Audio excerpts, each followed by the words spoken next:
All right, our next speaker is from the Department of Kinesiology. Here we go. And Allison Lange. Allison is fantastic, dynamic individual, and she shared a little fact about herself and said that, well, I was in a sorority in undergrad, not graduate school. She was quick to correct me on that. She says, but I am in the sorority for life, just so you know. So all aspects are covered there with her sorority involvement. We're excited to have Allison Lange, and she is presenting on the effects of aquatic exercise on gait and strength outcomes in individuals with multiple sclerosis. And her thesis chair is Tai-Yu Zhang.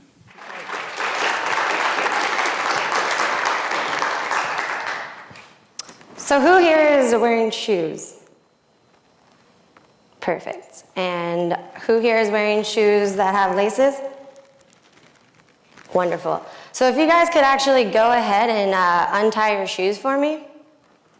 Yes, right now.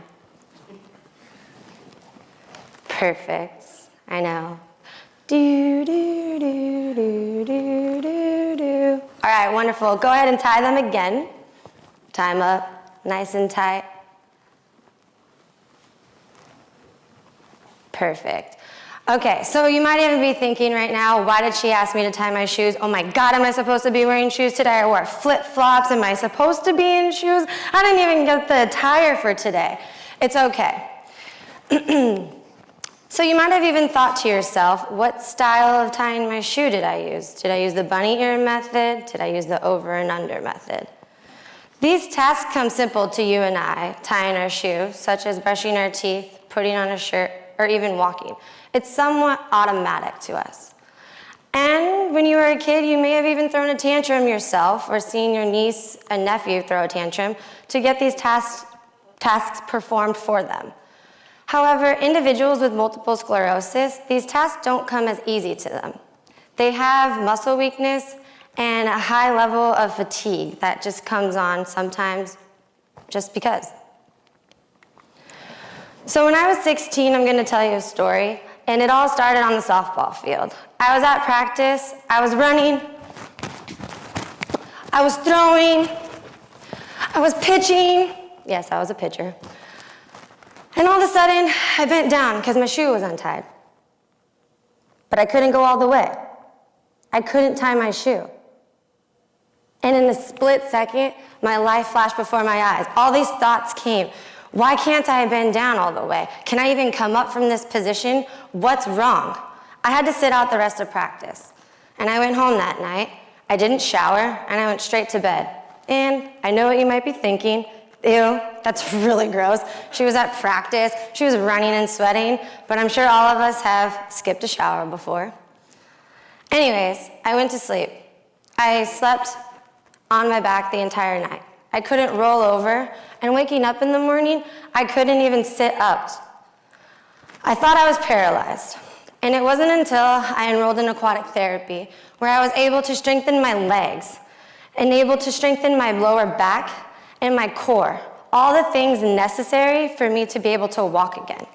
And when I mean walk, I mean I was taking baby steps, tiny little steps. And that's okay, because eventually I can walk. Now, I'm okay, and I had a slip disc that was pinching my nerves that caused excruciating pain, and I couldn't bend without having this pain. And I'm okay today, but it was only because of the aquatic therapy I was able to get onto land in order to better myself. So thinking about a thesis topic, I thought, why not do something in the water? Why not put a population that has difficulty, limitations such that I experience, in the water? And I thought of my aunt. My aunt has multiple sclerosis. And multiple sclerosis has confined her to a wheelchair. She has 2 boys. Just imagine that in itself. They run around, they're playing in their sports, and she can't engage in the physical activity with them because she's confined to a wheelchair. So multiple sclerosis affects the brain and the spinal cord.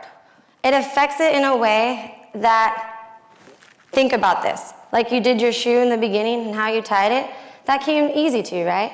It was smooth. The signals were sent from your brain to your muscles in order to perform that task. Came out like running water, nice and smooth. But individuals who have multiple sclerosis, those signals are disrupted, like dripping water. So multiple sclerosis affects 2.1 million people in the United States alone. I'm not even going to get into what it is worldwide. That's a lot of people. And clinicians and researchers never prescribed exercise a while back. However, now they're prescribing exercise as a form to get them moving, to get them to better themselves. But what about aquatic exercise? It's becoming increasingly popular. It's becoming so popular that now researchers are putting people who have multiple sclerosis in the water, which is why I've decided, why not put them in the water and have them have the feeling that I had, the feeling of being light as a feather. In order to walk in the water, I felt really light. I could take big, long strides. I could do this motion. But on land, I was walking like the baby. So putting people with multiple sclerosis in the water, that's where my mind was going with this. So let's put them in a 10-week aquatic intervention where they have 10 people in the water who have multiple sclerosis and 10 people out of the water who still have multiple sclerosis, but they're living their daily lives. They're just going throughout their day and doing what they do.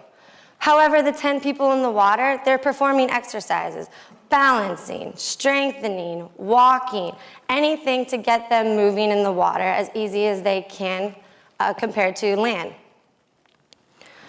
Now, I would test them prior to getting into the water and after they're done the 10 weeks program.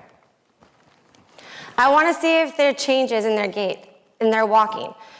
Do their strides get bigger? Do their steps get longer? Do they have more knee movement? Can they pick their knees up higher than they did before? How would I do that? I would capture it by a 3D analysis system that I would use in order to see if they get better or worse. Same thing with the people who just go throughout their lives. Same thing. I would do the exact same thing pre and post. But not only that, what about their leg strength? Does that get better? Does that improve their walking? Is there a correlation between that? I want to see this. I want to see if the water can help individuals with multiple sclerosis.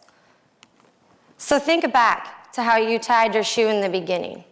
Think back to how you put on your shirt and how walking can just be automatic for you. I don't think you'll take that for granted. Thank you.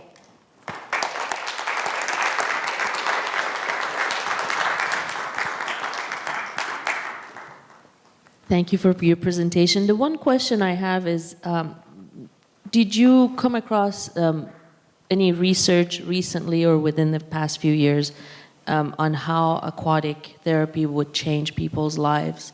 Have you seen any of those research?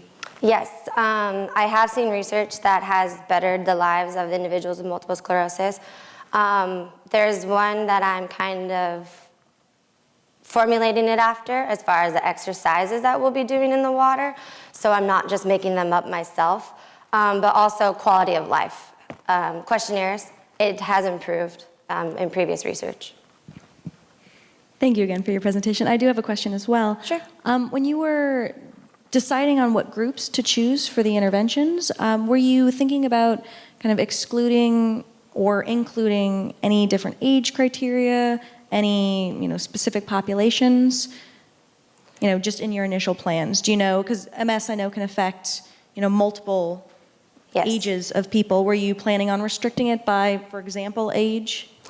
So it's going to be 18 and up from there. I didn't really want to discriminate the age range, but 18 to have consent from them. But deciding on multiple sclerosis, that was simple and easy, just because my aunt has it, so it hits home. It's something I'm passionate about. And I'm also partnered with somebody else who's looking at a balance aspect. So, and that person also, it hits home to them. So it was pretty simple to choose the multiple sclerosis. Great, thank you. Thank you.